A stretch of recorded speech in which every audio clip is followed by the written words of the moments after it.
Morning વિદ્યાર્થી મિત્રો, કાલે આપણે સ્વાધ્યાયમાં દાખલા નંબર 8 સુધી જોયું. આજે આપણે સ્વાધ્યાયમાં દાખલા નંબર 9 સ્વાધ્યાયમાં દાખલા નંબર 9 એમાં આપણે એમ કીધે છે કે રકમ એમ કહે છે કે આપેલા નેટવર્કમાં પ્રત્યેક શાખામાં વહેતા પ્રવાહનું મૂલ્ય શોધો. તો આપણને આ પ્રકારનો નેટવર્ક આપેલો છે.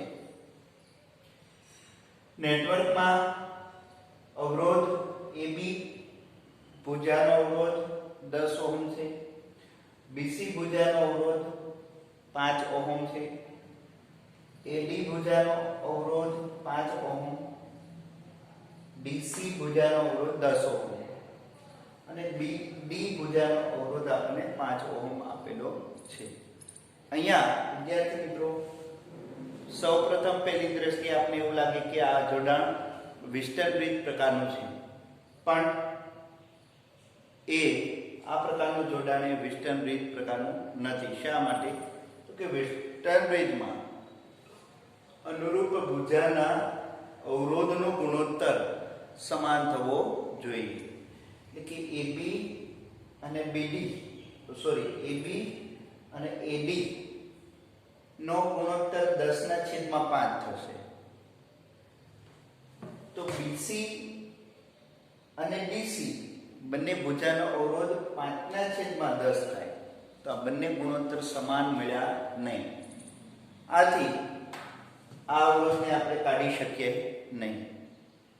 તો અવરોધને કાઢી ન શકીએ તો દરેક શાખામાં વહેતો પ્રવાહ મેળવવા માટે આપણે કિર્ચોફના બીજા નિયમનો ઉપયોગ કરવો પડે. તો એ માટે આપણે 10 વોલ્ટની બેટરી છે, એક પરિપથ અવરોધ 10 ઓહમ છે, એક નેટવર્ક છે. તો અહીંયા ધારો કે આપણે હવે પ્રત્યેક શાખામાં પ્રવાહ મેળવવા માટે પ્રત્યેક શાખામાં પ્રવાહનું વિભાજન દર્શાવવું અગત્યનું છે. ધારો કે અહીંયાથી I પ્રવાહ વહે છે, બેટરીમાંથી I જેટલો પ્રવાહ વહે છે. એ જંકશન બિંદુ પાસેથી પ્રવાહનું વિભાજન થાય.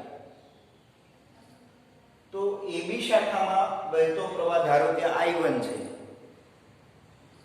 તો BD શાખામાં વહેતો પ્રવાહ I2 લઈ શકીએ આપણે. હવે અહીંયા B બિંદુથી આકૃતિમાં પ્રવાહનું વિભાજન દર્શાવેલું છે. ધારો કે આ શાખામાં વહેતો પ્રવાહ I3 છે, તો આ શાખામાં વહેતો પ્રવાહ I-I3 હોય, I1-I3. કેમ કે અહીંયા I1 આવે છે. કિર્ચોફના પ્રથમ નિયમ અનુસાર આપણે ખ્યાલ છે કે જે પ્રવાહમાં વહેતો હોય, મૂળ પ્રવાહ I1 છે, I1 ના બે ભાગ પડે, એમાં આમાં I3 વહેતો હોય તો આમાં I-I3 વહે, I1-I3 સોરી. હવે એ D બિંદુ પાસે ભેગા થાય છે પ્રવાહો. D બિંદુ પાસે બંને પ્રવાહો ભેગા થાય છે. તો I3 પ્રવાહ અને અહીંયા I2 પ્રવાહ બંને ભેગા થઈ અને આ દિશામાં વહેતો પ્રવાહ I2 I3 મળે. અને C બિંદુ પાસે આ ત્રણેય પ્રવાહો ભેગા થશે, I2 I3, I1 I3. એટલે આ બંને શાખામાંથી વહેતો પ્રવાહ આપણે મૂળ પ્રવાહ I મળશે. તો અહીંયા જેવી રીતે અહીંયા I ના બે વિભાજન થયા, એવી જ રીતે અહીંયા આપણે I1 અને I2 મળશે, જે I1 અને I2 એટલે I. અહીંયાથી આપણે મળશે I1 I2. I1 I2 એટલે I છે, આપણને ખ્યાલ છે. હવે આપણે પ્રવાહ મેળવવા માટે થોડીક પ્રેક્ટિસ માટે અલગ અલગ બંધ લૂપો વિચારવાની રીત અને અલગ અલગ બંધ લૂપને અનુરૂપ જે કંઈ સમીકરણો મળે એ સમીકરણોને અનુરૂપ લોકની રીતથી પ્રવાહો નું વિભાજન દર્શાવવાનું રહે અને પ્રવાહો મેળવવાના રહે. તો એના માટે સૌપ્રથમ પહેલા આપણે આકૃતિમાં જુદા જુદા ભાગમાં વહેતા પ્રવાહો દર્શાવેલ છે. એમાં પહેલી એક બંધ લૂપ વિચારી EBDE, એટલે એક આ બંધ ગાળો વિચારી EBDE. હવે એમાં આપણે કિર્ચોફનો બીજો નિયમ લાગુ પાડીએ. તો એ બિંદુ પાસે ધારો કે વિદ્યુત સ્થિતિમાન આપણે BA મળે છે. તો અહીંયા BA લખીએ તો A થી B તરફ જઈએ તો પ્રવાહ I1 મળે છે અને અવરોધ 10 ઓહમ છે, એટલે આપણે એને પ્રવાહની દિશામાં જઈએ છીએ એટલે -10I1 સ્વરૂપે લખી શકીએ. ત્યારબાદ B થી D તરફ આવીએ તો 5 ઓહમ અવરોધ અને I3 પ્રવાહ મુસાફરીની દિશામાં એટલે -5I3. ત્યારબાદ D થી A તરફ જઈએ, પ્રવાહ મુસાફરીની દિશાની વિરુદ્ધ દિશામાં પ્રવાહ વહે એટલે +5I2 અને અહીંયા આપણે VA લખીએ. બંને બાજુથી VA દૂર થઈ જાય તો ફરી પાછો આપણે અહીંયા 0 લખી શકાય. તો હવે આ સમીકરણ આ રીતે મળ્યુંમાંથી 5 કોમન લઈ લઈએ એટલે આ રીતનું મળશે -2I1 -I3 +I2 = 0. તો એ માઈનસ વાળા પદ બરાબર આ બાજુ લખીએ એટલે I2 = 2I1 +I3. આને સમીકરણ 1 થી. ત્યારબાદ સેમ એવી જ બીજી એક બંધ લૂપ થશે આની જેમ જ BCDB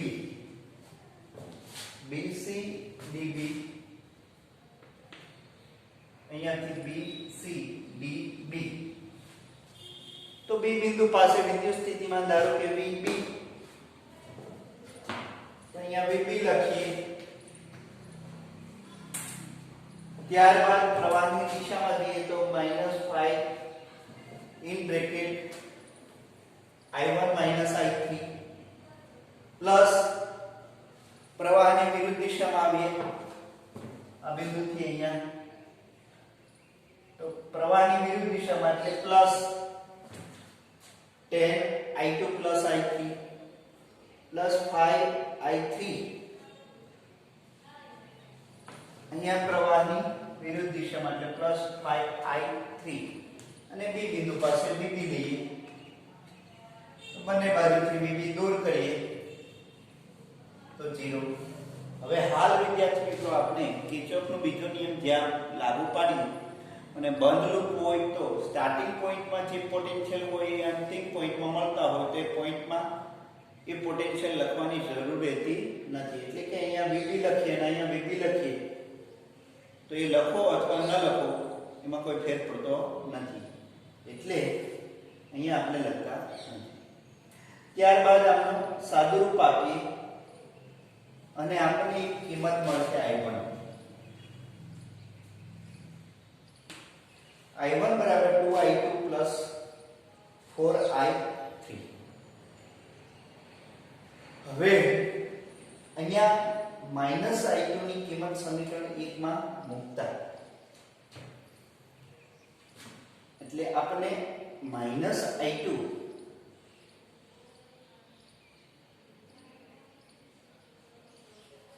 I2 ની કિંમત સમીકરણ 1 માં મૂકતા અહીંયા આપણે આ I2 ની કિંમત છે એ આ સમીકરણમાં મૂકીએ એટલે I2 ની કિંમત આ સમીકરણમાં મૂકતા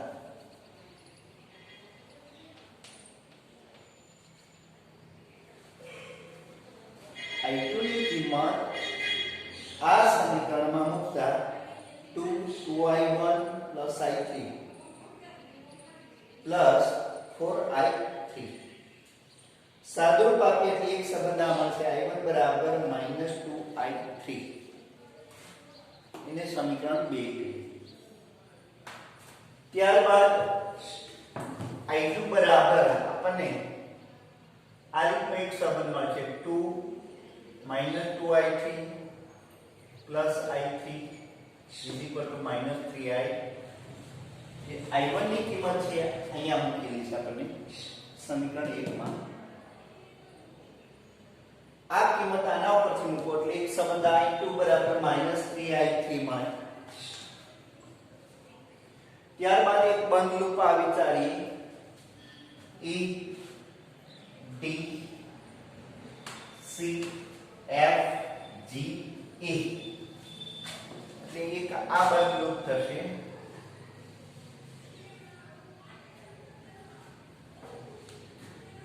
એમાં કિર્ચોફનો બીજો નિયમ લાગુ પાડીએ તો એ બિંદુએ પોટેન્શિયલ VA ત્યારથી પ્રવાહની દિશામાં -5I2 5 અને I2 -5I2 -10I2 + I3 -10 અહીંયા +10 આવશે પણ એ +10 ઓલી બાજુ જાય એટલે -10 થઈ જશે બેટરીના EMF. ત્યારબાદ આ શાખામાં આવીએ તો અહીંયા -10I1 + I2. વિદ્યાર્થી મિત્રો I લખો અથવા I1 + I2 લખો કોઈ ફેર પડતો નથી કેમ કે I1 + I2 = I છે. એટલે અહીંયા આપણે આ 10 ને લખવા માટે -10I1 + I2 લખીશું કેમ કે મુસાફરીની દિશા = -10 વોલ્ટ. ત્યારે સાદુરૂપ આપીએ એટલે સમીકરણ આ મળશે આપણને અને એ સમીકરણનું વધારે સાદુરૂપ આપીએ એટલે સમીકરણ આપણને મળે. હવે આ સમીકરણમાં આપણે વિદ્યાર્થી મિત્રો I1 અને I2 ની કિંમત મૂકતા સમગ્ર સમીકરણ I3 ફોર્મમાં આવી જશે. I3 બરાબર -2/17 એમ્પિયર મળશે. હવે વિદ્યાર્થી મિત્રો માઈનસ નો મતલબ એવો છે કે પ્રવાસી D થી B તરફ આવે છે અને દર્શાવેલો છે પ્રવાસી D થી B તરફ છે, દર્શાવેલો છે B થી D તરફ એટલે ઋણ આવશે. ત્યારબાદ I1 એમાં I3 ની કિંમત મૂકીએ એટલે I1 મળે 4/17 અને I2 મળશે 6/17 એટલે બધા જ શાખામાં વહેતો પ્રવાહ આપણને મળી ગયો. I1 છે એટલે આપણે મળી જશે અહીંયા. હવે અહીંયા વિદ્યાર્થી મિત્રો આ ઉદાહરણ છે એ આપણે 1 થી 2 વાર કમ્પ્લીટ કરશું જાતે જ અને જાતે જ પ્રેક્ટિસ કરી અને કિર્ચોફના નિયમો લાગુ પાડી બંધ લૂપ બનાવીને સમીકરણ બનાવશું.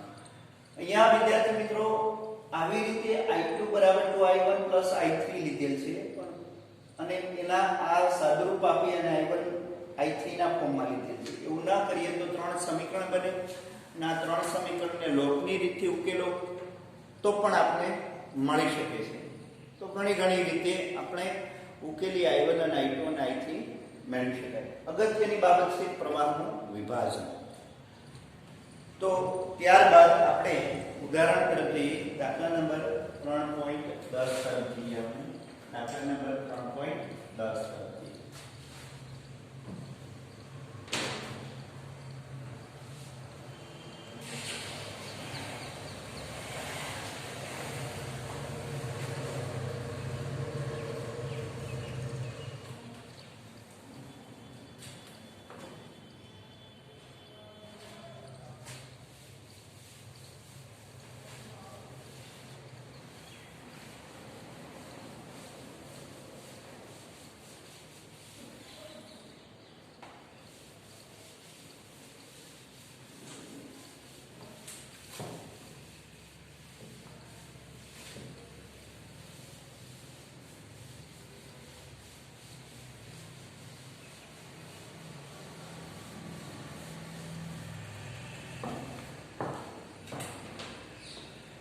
3.10 એમની રકમ આ રીતની છે. 1 મીટર બ્રિજમાં જ્યારે y અવરોધ 12.5 ઓહ્મ હોય ત્યારે એ થી તટસ્થ બિંદુ 39.5 સેન્ટીમીટર અંતરે મળે છે ત્યારે x અવરોધ શોધો. શા માટે વિસ્તરણવિદ અથવા મીટરવિદમાં અવરોધો વચ્ચેનું જોડાણ જાડી ધાતુની પટ્ટી દ્વારા કરવામાં આવે છે? આકૃતિમાં r ને સ્થાને x, s ને સ્થાને y લ્યો. આગળ ઉપર આકૃતિ આપણને દર્શાવેલી છે. એમાં આપણે વેસ્ટર્ન બ્રિજને r ને સ્થાને s અને s ને સ્થાને પેજ નંબર 120 ઉપર આકૃતિ 3.27 માં આપણને r અને s બે ગેપ આપેલા છે. એ r ના સ્થાને x અને s ના સ્થાને y લેવાના થશે. તો આપણને મીટર બ્રિજ અને જોડાણ આ રીતનું મળે છે. y અવરોધ આપણને આપેલો છે 12.5 ઓહમ, જ્યારે તટસ્થ બિંદુ આપણને આ રીતનું મળે L1 39.5. x અવરોધ આપણે શોધવાનો છે અને L2 આપણને મળી ગઈ. શા માટે? L માઈનસ L1 અથવા 100 માઈનસ L1. 100 માઈનસ L1 લઈએ ત્યારે આપણને કેટલા મળશે? તો કે 40 હોય તો 60 હોય તો 60.5 L2 આપણને મળે છે. તો અહીંયા આપણને એ આપેલું હતું. બી આપણે એમ કહેશે કે x અને y ના સ્થાનને અદલાબદલી કરવાથી બ્રિજના તટસ્થ બિંદુનું સ્થાન શોધો. x અને y ના સ્થાનની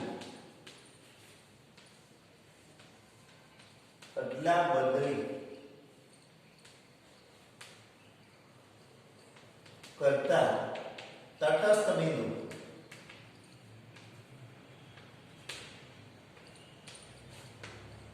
અને સી બ્રિજના તટસ્થ બિંદુ આગળ ગેલ્વેનોમીટર અને બેટરીની અદલાબદલી કરતા શું થશે? શું ગેલ્વેનોમીટરમાં કોઈ પ્રવાહ બતાવશે? બેટરી અને G મીટર ની અદલાબદલી કરતા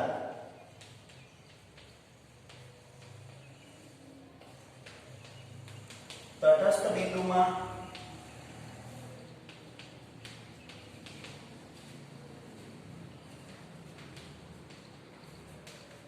ફેરફાર થશે એવો પ્રશ્ન છે. તો અહીંયા મીટર બ્રિજને આપણે જો વિચારીએ અને દોરીએ તો આ રીતનું દોરીએ વિદ્યાર્થી મિત્રો.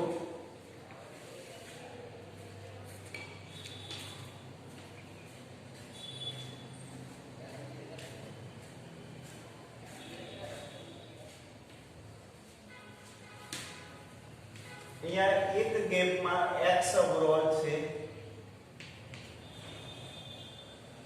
અને એક ગેપમાં y અવરોધ છે.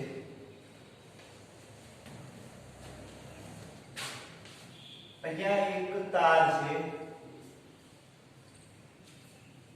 100 સેન્ટીમીટર લંબાઈનો તાર.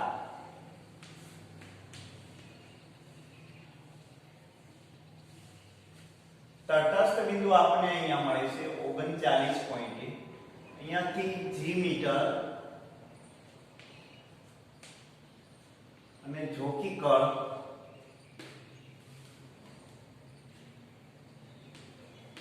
E B અને અહીંયાથી એક બાહ્ય અવરોધ સાથે કળ સાથે બેટરી જોડવામાં આવે છે. આ રીતે આપણને પરિપથ મળે, સામાન્ય પરિપથ મળે. તો આ લંબાઈને આપણે n લંબાઈ કહીએ, તો આ લંબાઈને આપણે L2 લંબાઈ કહીએ. તો પેલું એ વેસ્ટર્ન બ્રિજ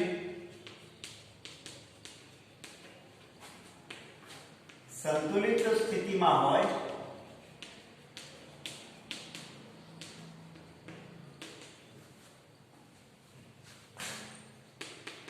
ત્યારે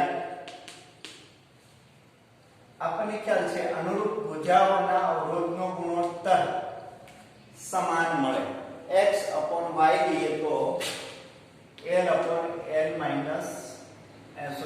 અહીં L1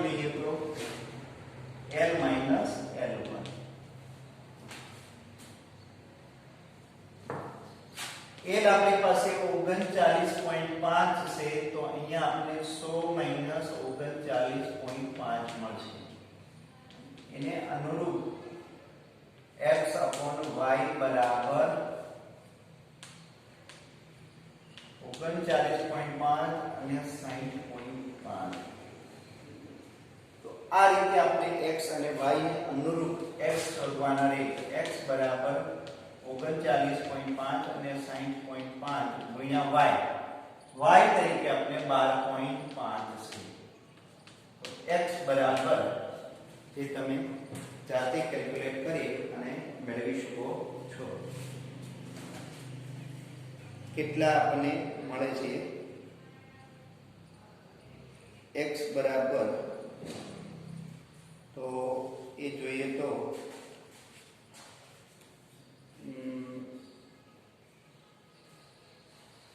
8.2 જે આપણને મળશે 8.2 ઓહમ. સાદા કેલ્ક્યુલેટર વડે કેલ્સી વડે ચેક કરી શકાય છે.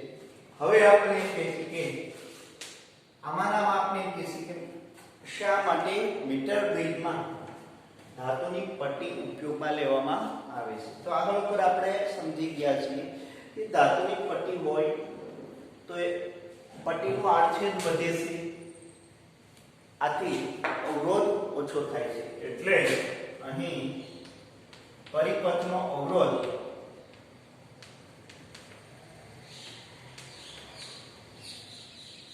ઘટે તે માટે ધાતુની પટ્ટી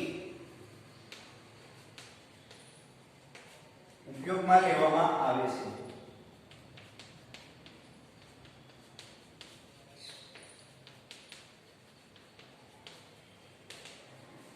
અન્યથા આ તારનો અવરોધ x માં ગણાય છે, આથી ભુજાનો અવરોધ y માં ગણાય છે. તો રિયલ x y છે એ આપને રિયલમાં મળે નહીં, એમાં વધારો થઈ જાય એટલે પટ્ટી જોડવામાં આવે જેથી કરીને એનો અવરોધ નહીવત રહે. ત્યારબાદ આપણે બી એમ કહીએ કે x ની જગ્યાએ y અને y ની જગ્યાએ x લઈએ તો શું થાય?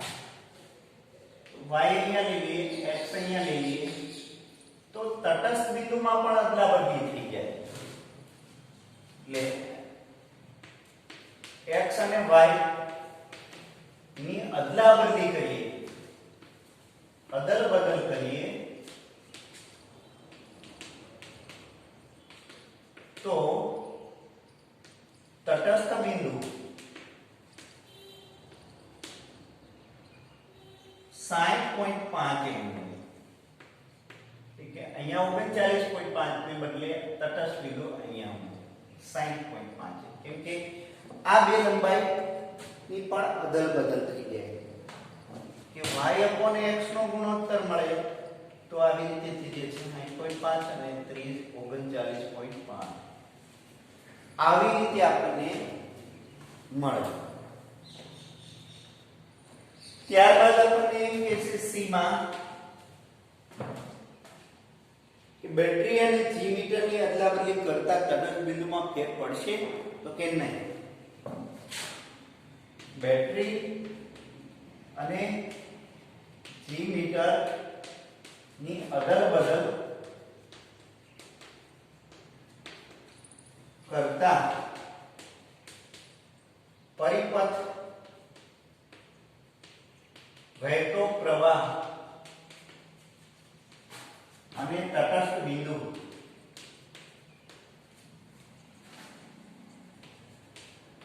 માં કોઈ ફેરફાર થશે નહીં.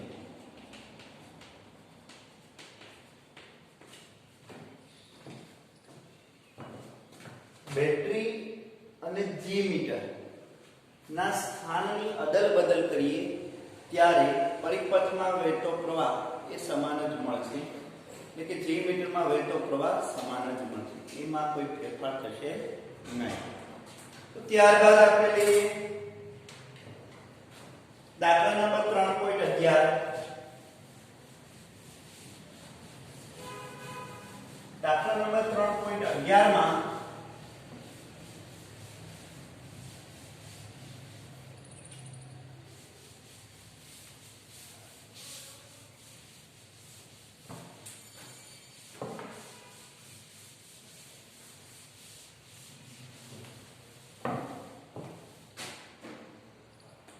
એની રકમ આ રીતની છે 8 વોલ્ટ EMF ની અને 0.5 ઓહમ આંતરિક અવરોધ બેટરીના EMF એને આપણે એપ્સિલોન 1 કહીએ તો 8 વોલ્ટ અને એનો આંતરિક અવરોધ 0.5 ઓહમ છે.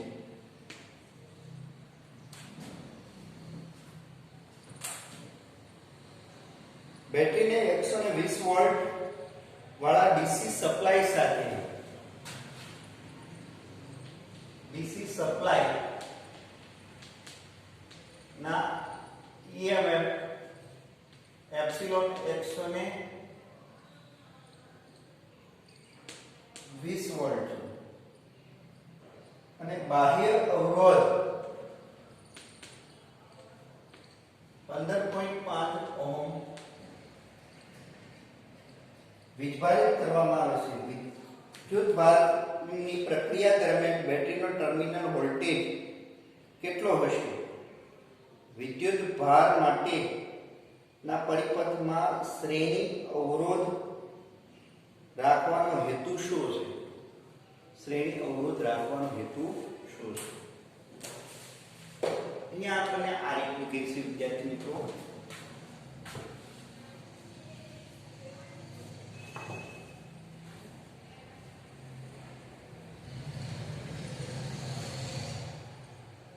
एक डीसी सप्लाई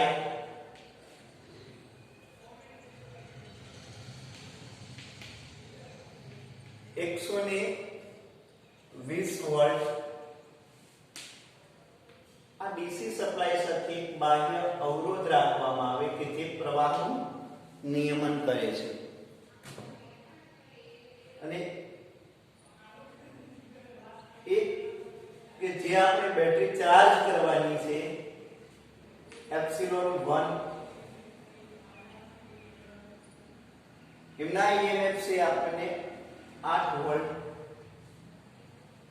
અને આ રીતે આપણે ક્લોઝ પરિપથ પૂર્ણ થશે. તો આપણે કીધું છે કે એક પરિપથમાં વહેતો પ્રવાહ કેટલો, એ સમયે બેટરીના ટર્મિનલ વોલ્ટેજ કેટલા. તો અહીંયા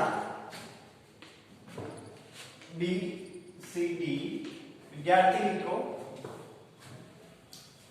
આપણને મોટી બેટરી વડે નાની બેટરી ચાર્જ કરવાનું કીધું છે. એટલે બેટરીને ચાર્જ કરવા માટે ધન ધ્રુવ સાથે ધન ધ્રુવ અને ઋણ ધ્રુવ સાથે ઋણ ધ્રુવ જોડીએ અને સાથે સાથે એક બાહ્ય અવરોધ જોડીએ. બાહ્ય અવરોધ જોડવાનું કારણ એ જ છે અહીંયા કે પ્રવાહનું નિયમન થાય અને વહેતો પ્રવાહ જો આ બાહ્ય અવરોધ જોડીએ નહીં તો વહેતો પ્રવાહ એના પ્રવાહનું મૂલ્ય વધી જાય અને પ્રવાહનું મૂલ્ય વધી જાય તો વેડફાતી ઉર્જા પણ વધી જાય.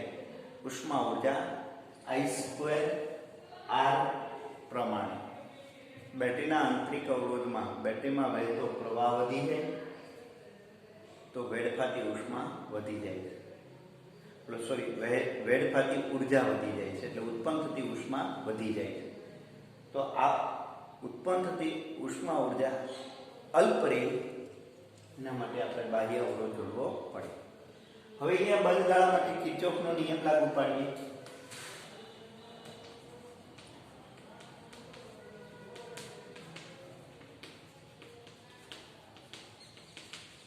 બીજો નિયમ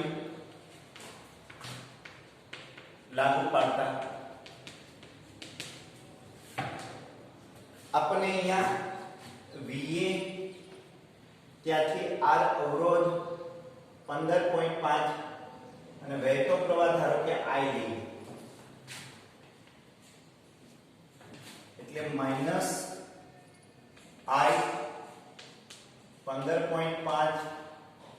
ત્યારબાદ બેટરીના EMF માં ધન આવે છે, ધન આવે એટલે બેટરીના EMF -8.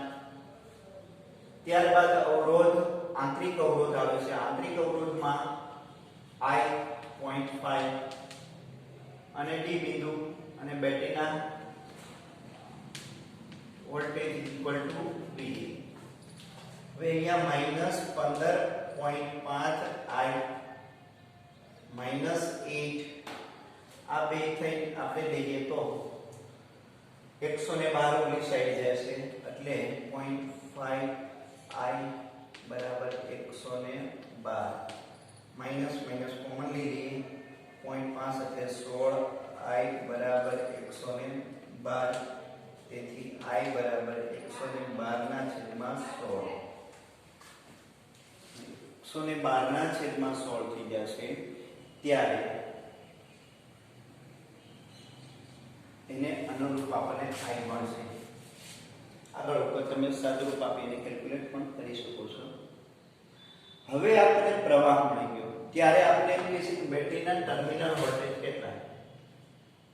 ત્યારે બેટરીના ટર્મિનલ વોલ્ટેજ, અહીંયા એક બાબત ખાસ ધ્યાનમાં રાખવાની છે વિદ્યાર્થી મિત્રો. જ્યારે બાહ્ય બેટરી વડે જે કોઈ બેટરી ચાર્જ કરીએ ત્યારે બેટરીના ટર્મિનલ વોલ્ટેજ જનરલી સામાન્ય રીતે આ રીતે આપી શકાય છે, એપ્સિલોન પ્લસ I. સામાન્ય રીતે આ બેટરીમાંથી પ્રવાહ બીજી કોઈ બેટરીમાં જતો હોય ત્યારે આપણે ટર્મિનલ વોલ્ટેજ કઈ રીતે આપીએ છીએ, એપ્સિલોન માઈનસ IR. ત્યારે માઈનસ આપીએ છીએ. પણ જ્યારે બીજી બેટરીમાંથી આપેલ બેટરીમાં પ્રવાહ આવતો હોય ત્યારે આપણે ટર્મિનલ વોલ્ટેજ આ રીતે કેલ્ક્યુલેટ કરીએ, એની ખાસ નોંધ લેવી પડે. તો 8 પ્લસ I બરાબર 112 ના છેદમાં 16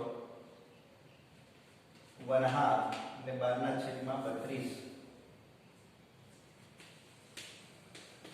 પછી V બરાબર કેલ્ક્યુલેટ કરી અને તમે એમના ટર્મિનલ વોલ્ટેજ કેલ્ક્યુલેટ કરી શકો છો.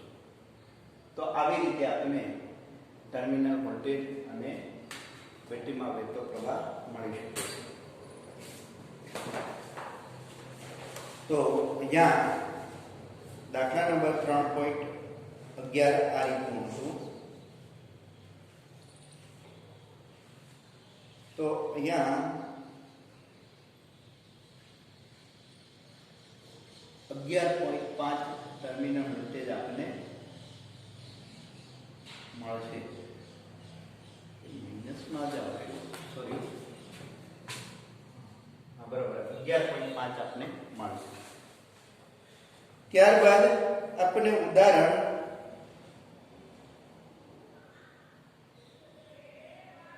3.12 એમાં એમ કે છે, ઉદાહરણ 3.12 લઈએ.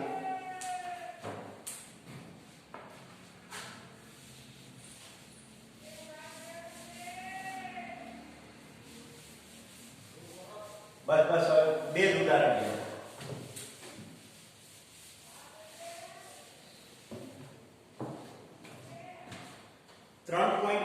ઉદાહરણમાં આપણે જોઈએ તો વિદ્યાર્થી મિત્રો, એક પોટેન્શિયોમીટરની રચનામાં 1.25 વોલ્ટની એક બેટરી.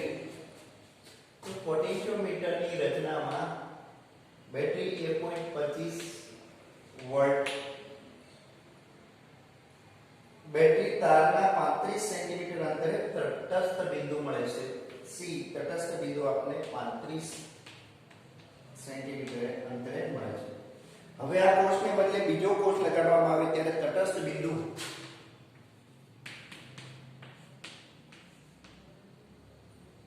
L2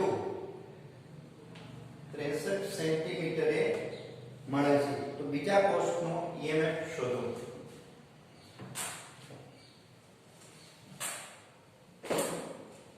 તો આપણે ખ્યાલ છે આપેલ પોટેન્શિયોમીટરમાં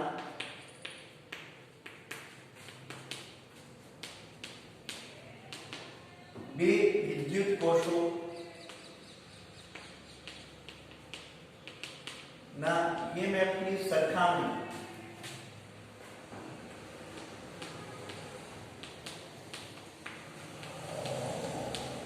કરીએ ત્યારે આપણને એક આ સમીકરણ મળતું હતું વિદ્યાર્થી મિત્રો, એપ્સિલોન અપોન એપ્સિલોન ડેશ બરાબર એક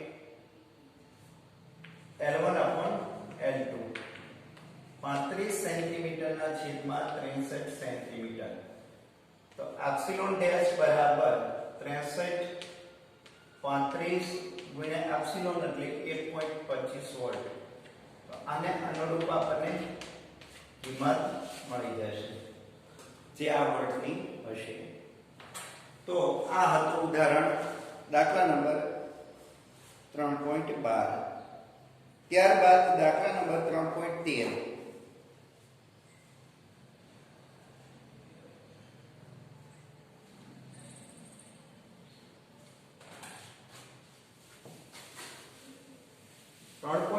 માં આપણે જોઈએ તો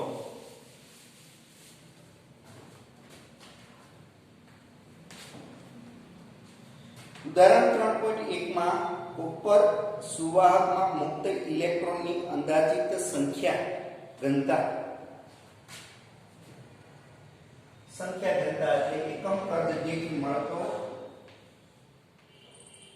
મુક્ત ઇલેક્ટ્રોનની સંખ્યા એને સ્મોલ n વડે આપણે દર્શાવીએ છીએ. 8.5 પર મીટર ક્યુબ. આ ઇલેક્ટ્રોનને 3 મીટર લાંબા એક વાહક તાર ના એક છેડેથી બીજા છેડે ડ્રિફ્ટ વેગ સાથે પસાર થવું હોય તો કેટલો સમય લાગે? 8 છેદ આપણને આપેલો છે 2 ગુણ્યા 10⁻⁶ મીટર સ્ક્વેર અને વહેતો પ્રવાહ આપણને આપેલો છે 3 એમ્પિયર. અહીંયા આપણે કહી શકીએ ये 8 छेद અને L લંબાઈનો એક વાહક છે.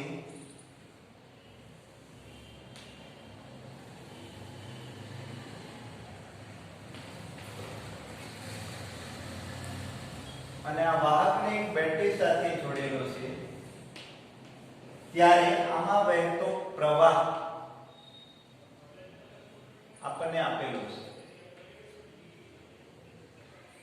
ત્યારે ઇલેક્ટ્રોનને ડ્રિફ્ટ વેગ સાથે vd સાથે આટલું અંતર કાપતા કેટલો સમય લાગે જે આપણે કીધું છે. તો ડ્રિફ્ટ વેગના સંદર્ભમાં પ્રવાહ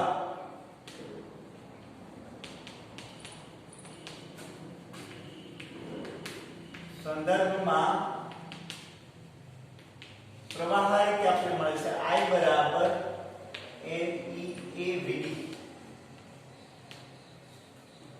તો વેગ આપણને આ રીતે મળશે VD બરાબર I/NEA. હવે ધારો કે આ નું અંતર કાપવા માટે લાગતો સમય ધારો કે L જેટલું અંતર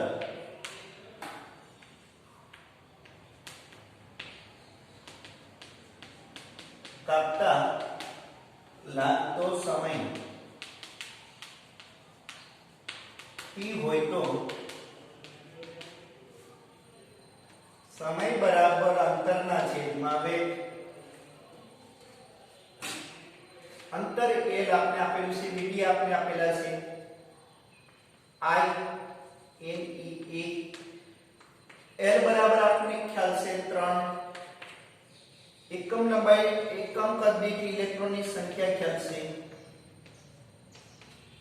ઇલેક્ટ્રોનનો વીજભાર 1.6 10⁻⁻90. આ છે ક્ષેત્રફળ અને પ્રવાહ. આને અનુરૂપ આપણને સમય મળી ગયા છે. તો આ રીતે આપણે સમય કેલ્ક્યુલેટ કરવો રહેશે. અહીંયા સ્વાધ્યાયના દાખલા કમ્પ્લીટ થઈ ગયા. ઉદાહરણના દાખલા આપણે જ્યારે રેગ્યુલર થશે ત્યારે કરાવશું. બધા ચેપ્ટરના ઉદાહરણના દાખલા બાકી છે એટલે કોઈ ચિંતા કરવાની રહેતી નથી. સ્વાધ્યાયના દાખલામાં પહેલા ચેપ્ટરના સ્વાધ્યાયના દાખલા બાકી છે. બીજા અને ત્રીજાના થઈ ગયા છે. હાલ નેક્સ્ટ લેક્ચરમાં આપણે ચેપ્ટર 4 ભણીશું.